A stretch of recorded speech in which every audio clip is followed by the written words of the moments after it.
So as leaders, we are always working to think about resources and how to best use them, right? Well, let me ask you this question. What do you think is the most difficult resource to manage and at the same time the most valuable? People, right, people. I focus on the people side of leadership. You know, there's a lot of debate about whether leadership skills are something you're born with or something that you learn.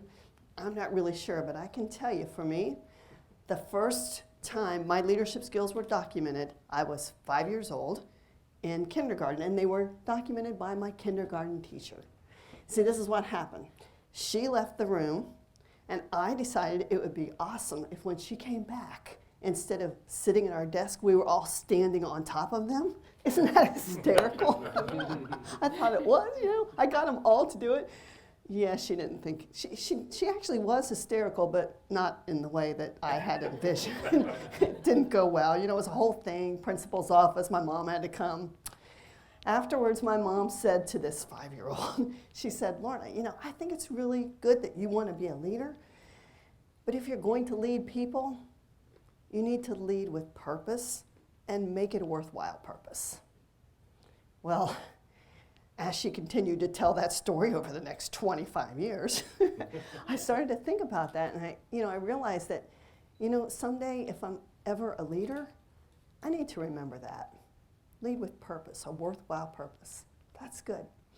I was in high school the next time I had my big leadership opportunity. I was appointed as captain of the drill team for 2 years. Here's the thing, I was actually a little uncomfortable with it. Actually, I was a lot uncomfortable with it because I wasn't very good. You know those little backflippy things? Yeah, I couldn't do that. You know the splits? Nah, I couldn't do that either. And it was actually a year in when I realized what skills I brought to the table that were important. What happened was this, we went to a competition. And somehow in travel to the competition, our music got lost, obliterated, no music. Now you can imagine the girl teenage drama that ensued.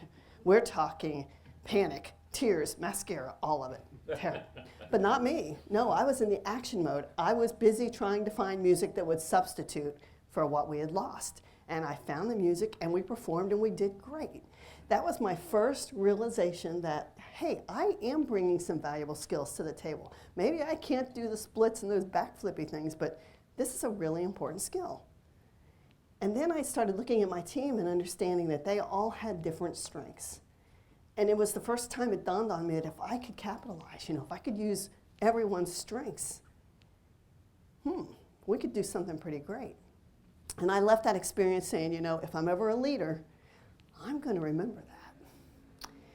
Next up, college. And I joined the university marching band. And they did me wrong. It was not a good experience. See, I joined, I worked so hard for them. You know how hard it is to work in a march? Oh, I worked hard. But at the end of the first season, I quit. I didn't want anything else to do with it. And the reason was because I don't think anybody knew me. I don't think anybody knew my name that entire season. And I walked away from that saying, you know what, if I'm ever a leader, I'm going to remember this. People have to feel valued. I mean, they need to feel appreciated. That's important.